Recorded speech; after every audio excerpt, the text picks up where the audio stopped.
Bonjour à toutes et à tous, j'espère que vous allez bien. Bon, je vais reprendre en main ma chaîne YouTube, Juju Geek, mais je vais faire autrement.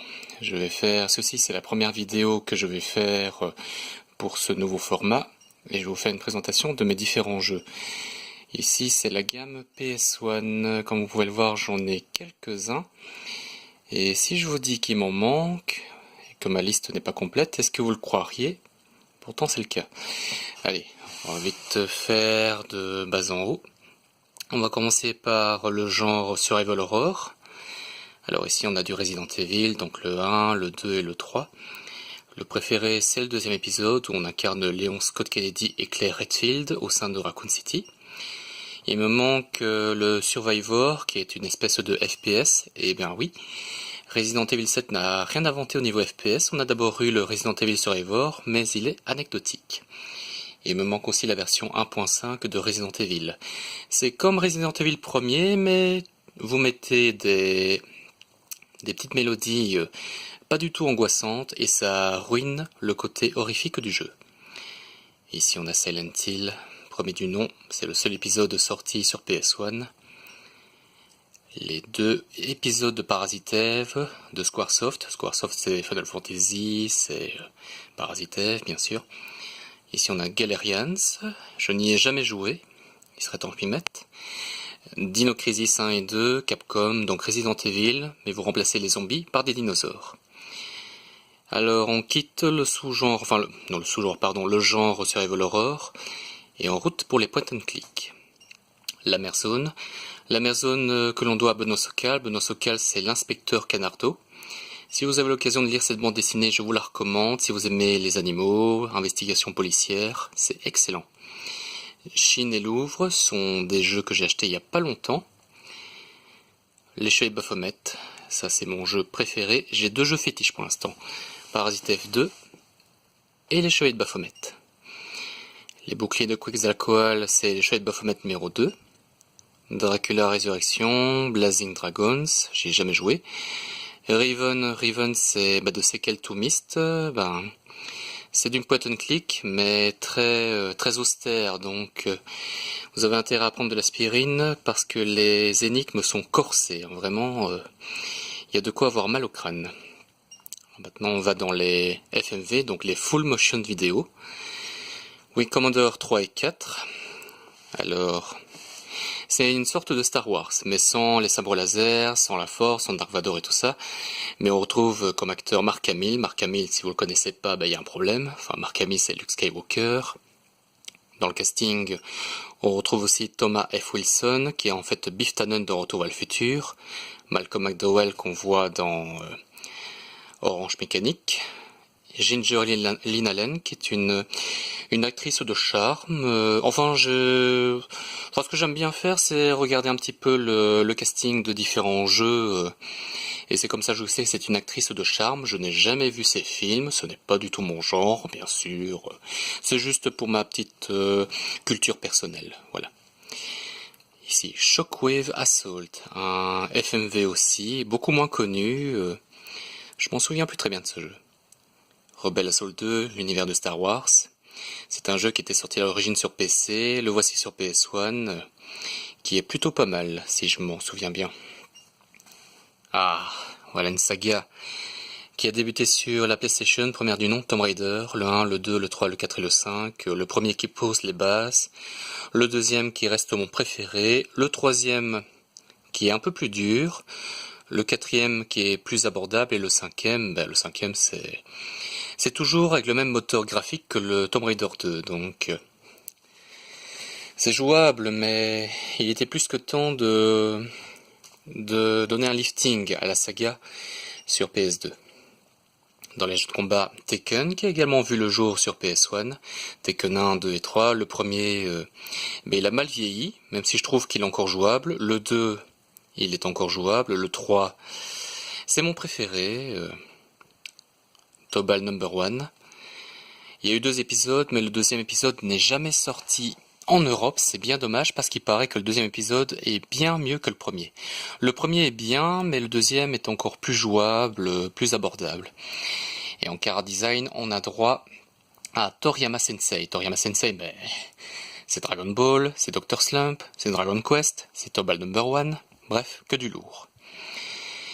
Street Fighter, on a eu droit du Street Fighter sur PS1, le EX plus Alpha, le EX2 Plus, l'Alpha 3.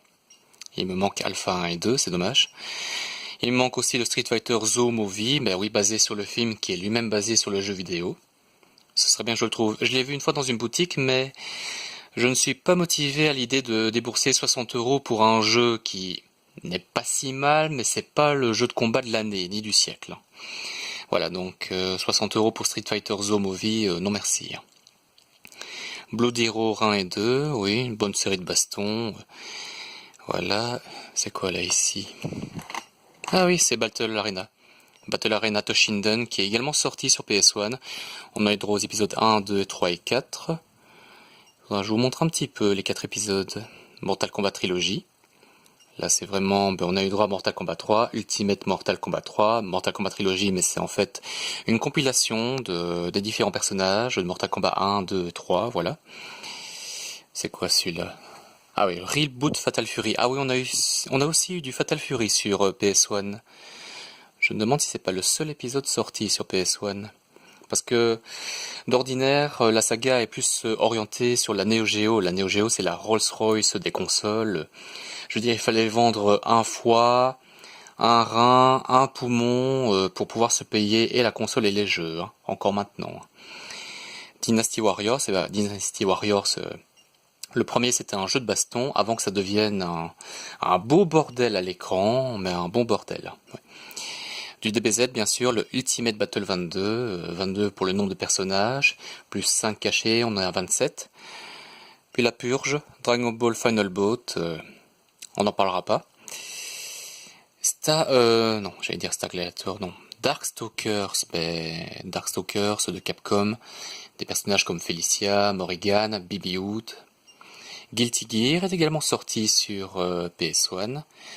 Ici on a X-Men versus Street Fighter. Ah oui, j'aime bien les crossovers comme ça. X-Men bien sûr, Wolverine, Cyclops, Rogue, contre Street Fighter, Ryu, Ken, Chun-Li et tout ça. Ah, Soul Blade, au Japon Soul Edge. L'introduction de folie, encore maintenant, je trouve que l'introduction de Soul Blade fait partie des meilleures dans l'univers du jeu vidéo.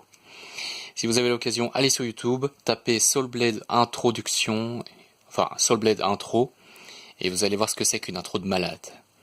Pocket Fighter, dans l'univers de Street Fighter, on a Ryu, on a Ken, on a Sakura, on a Zangief, mais en mode chibi. Donc tout ce qui est mignon, quoi. Génial, très jouable. Dead or Alive, bien sûr, les combattantes avec leur bonnet G, voilà. Bushido Blade, c'est un jeu de baston par l'équipe Squaresoft, donc Final Fantasy et tout ça. Star Gladiator, on a eu 2 épisodes, l'épisode 1 sur PS1 que voici, et l'épisode 2 sorti sur Dreamcast si je ne m'abuse.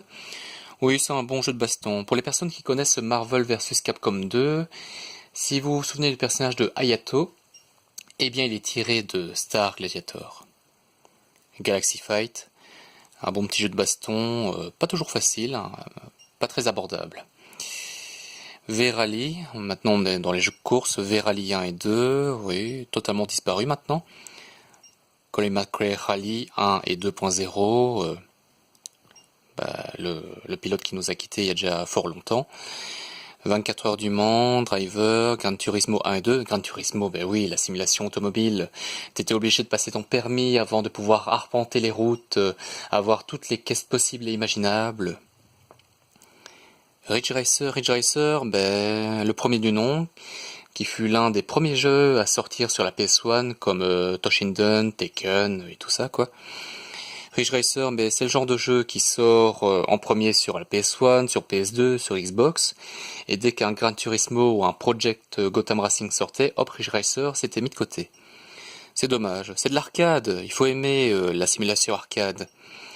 Ridge Racer Type 4, c'est mon préféré. Oh, Destruction Derby.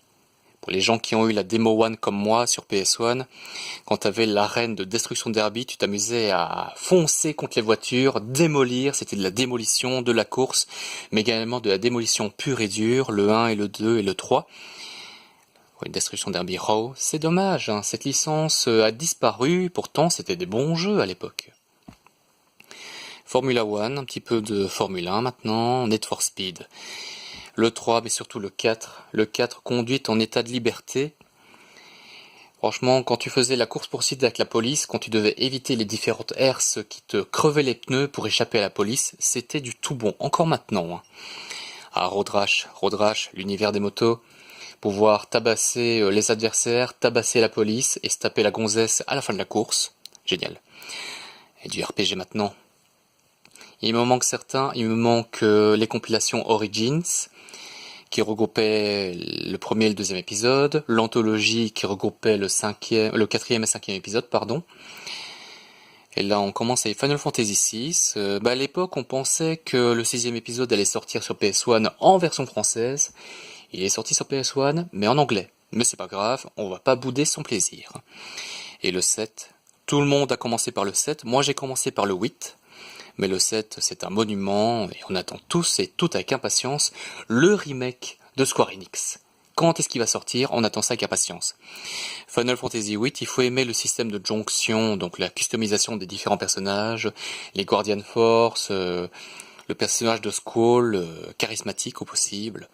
Final Fantasy IX qui revenait à des bases plus moyenâgeuses, puisque le 7 et le 8 étaient plus futuristes. Et bien le 9, c'est à nouveau le côté moyenâgeux, les différentes classes, le magicien, enfin le mage noir, le mage blanc, l'invoqueur, et tout ça, voilà. Signé Capcom, on a Breath of Fire 3 et 4, les deux premiers épisodes sont sortis sur Super Nintendo. Le 3, c'est le moins bon, le 4 relève le niveau. Ici on a Koudelka et Vagrant Story, je n'ai jamais joué à ces jeux, il serait temps que je m'y mette. On a du Wild Arms, premier du nom, le deuxième je pense qu'il n'est sorti qu'aux États-Unis, au Japon. Ah, Saga Frontier 2, ce RPG, franchement, c'est du pur bonheur, il est beau, c'est fait en pastel, c'est Squaresoft, donc c'est Final Fantasy. Et également, si vous avez l'occasion d'écouter l'OST de Saga Frontier 2, allez-y, c'est du lourd. C'est fait par Amaozu Sensei, et c'est du lourd. C'est du niveau de Shimomura, de Uematsu, des plus grands compositeurs et compositrices. On va se rapprocher un peu, pardon. Alundra, je n'ai encore jamais joué. Ah, ici. Duke Nukem, Time to Kill et Land of the Babes. Il me manque le 3D, c'est dommage. Et vous vous rendez compte qu'il y aura un film avec John Cena qui va incarner Duke Nukem. Alors vous imaginez un peu Duke Nukem amputé de ses répliques sexistes, parce que Duke Nukem c'est le macho, les gros cigares, les gros muscles, les gonzesses, les répliques sexistes. Vous imaginez un peu Duke Nukem amputé de ses remarques sexistes. Moi, je ne veux pas voir un film où Duke Nukem n'est pas Duke Nukem. Je veux du Duke Nukem qui fait du Duke Nukem. Sinon, c'est pas la peine. Voilà. X-Files, c'est bien. Voilà un autre jeu en full motion vidéo, X-Files. On incarne l'agent Wilmore qui est à la recherche des agents Mulder et Scully qui sont portés disparus. J'adore Metal Gear Solid, bien sûr. Fear Effect, le 1 et le 2. En fait, le Retro Helix, c'est la préquelle de Fear Effect. Très bon jeu aussi, les deux, là. Castlevania, le Symphony of the Night, l'un des meilleurs épisodes, avec le Shin Rondo. Jex contre Dr. Rez, il serait temps que j'y joue aussi. Hein. Blood Demon, Legacy of Kain et Soul River, excellent jeu. Small Soldier, adapté du célèbre film. Terracon, on incarne un extraterrestre genre Roswell, qui vient sur Terre pour tuer de l'être humain. Ici c'est quoi? Hercule. Il est bon aussi, il respecte très bien le film de Disney. Alors ce jeu-là, de notes. De notes, ouais. En fait, ce jeu, c'est un peu en vue FPS, et votre jauge de vie, c'est votre œil. En fait, dès que l'œil cligne, je crois que c'est 2 ou 3 fois, vous mourrez. Quand vous recevez des dommages, vous avez votre œil qui cligne, je crois que c'est 2 ou 3 fois, vous mourrez, voilà. Faudrait que je le teste une fois. On a du basket, j'aime bien le basket, la NBA, Total NBA 97, 98, on a NBA Pro 98. Ça c'est rare par contre, un jeu de beach volleyball. À l'époque ma mère me l'avait acheté, j'avais pas du tout aimé, et je l'ai racheté parce que finalement c'est rare un jeu de beach volleyball. Jonalomu Rugby, du rugby, c'est rare, je pense que c'est encore à l'heure actuelle la meilleure simulation de rugby au monde. Et Rest in Peace, Jonalomu. Adidas Power Soccer, cette fois-ci on est dans le foot. Adidas Power Soccer, pour les gens qui s'en souviennent, on a le fameux Predator Kick, et également la possibilité de rendre aveugle l'arbitre, mais également les commentaires féminins. Ça c'est du lourd, je vous les conseille. Du ISS, donc PES quoi. Coupe du Monde 98, qui parlera beaucoup en français. Absolute Football qui retrace des décennies de football. Du football américain m'a donné fait 99, puis ensuite on a FIFA. Après PES on a l'ogre FIFA. 97, 98, 99 et 2000, puis à nouveau de la NBA. Actua Soccer qui a totalement disparu, comme les autres licences de football comme Adidas Power Soccer, Absolute Football, Actua Soccer qui ont laissé la place à PES et FIFA. On a un petit peu de hockey, on a du Micro Machine. Et c'est quoi ce jeu là? Rapid Reload. Rapid Reload qui est c'est un jeu japonais où tu incarnes des mercenaires et tu dois détruire tous les ennemis à l'écran, voilà. Spider, en fait, c'est un scientifique qui a été transformé en araignée et il doit récupérer il doit retrouver son apparence normale. Plutôt sympa. Un peu de gestion, thème parc et thème hospital. Du Tennis Arena, Anna Kournikova, Anna Kournikova, qui était une joueuse de tennis qui a maintenant disparu, mais je crois qu'elle file le parfait amour avec Enrique Iglesias. On l'a pas vu longtemps, Anna Kournikova. Doom. Alors dans cette version, on a Doom, Ultimate Doom et Doom 2. Voilà. Référence, Doom-like. Rayman, bien sûr, Rayman 1 et 2. Nightmare Creatures, ce qui est plutôt pas mal. Jackie Chan Stuntmaster, anecdotique. Maintenant, on a du RTS avec Command & Conquer, Mission Tesla et Alerte Rouge. Faut aimer, mais j'aime bien le jeu d'acteur. C'est les alliés contre les Russes, en fait. Enfin, les communistes. ESPN Extreme Games, Too Extreme. Donc, faire du vélo, du skate, du roller, plutôt sympa. Siphon Filter 1, 2 et 3, plutôt sympa aussi. Parodius, c'est un shoot'em up totalement barré. Medieval 2, Medieval, on annonce un remake, si je ne m'abuse, ou un nouvel épisode, je ne sais plus. Loaded, plutôt pas mal. Future Cop LAPD, on incarne une espèce de ED-209 qui va s'occuper d'une espèce de Skynet. Medal of Honor 1 et 2, Spider-Man, Akuji de Air-Class est un jeu d'aventure dans l'univers du vaudou. Fighting Force 2, plutôt sympa. Un peu de shoot spatial avec Colony Wars. Un peu de catch avec SmackDown 2 et ECW Hardcore Evolution. ECW. Jeu de course avec des vaisseaux spatiaux, Wipeout 3 et Wipeout 2097. On a du Star Wars avec La Menace Fantôme. Et un peu de snowboard avec Cool Borders 2 et 4. Voilà. C'était ma collection de jeux PS1. Il m'en manque beaucoup. Que ce soit du Tile Concerto, les Final Fantasy Origins et Anthology. Qu'est-ce qui me manque encore là-dedans? Allez, aidez-moi. Un peu de Resident Evil qui me manque. Il y a aussi un jeu vidéo sorti sur Chicken Run. J'aimerais bien l'avoir aussi. Du Street Fighter The Movie qui me manque. Bref, il y a... La PS1, c'est une excellente console avec un catalogue de jeux hallucinant. Et bien sûr, la possibilité de jouer avec des jeux en import, des jeux américains, des jeux japonais. Il y a encore moyen. De toute façon, le Parasite Eve, là, c'est un jeu américain. Il n'est jamais sorti en Europe. Puis rien ne remplacera le côté, la jaquette, le mode d'emploi, la galette à mettre dans la PS1. Voilà, j'espère que ça vous a plu. C'était ma collection de jeux PS1 qui est encore loin d'être terminée. Voilà. Allez, je vous souhaite une bonne... non, pas une bonne soirée. Une bonne fin d'après-midi, un bon dimanche et à une prochaine vidéo. Salut!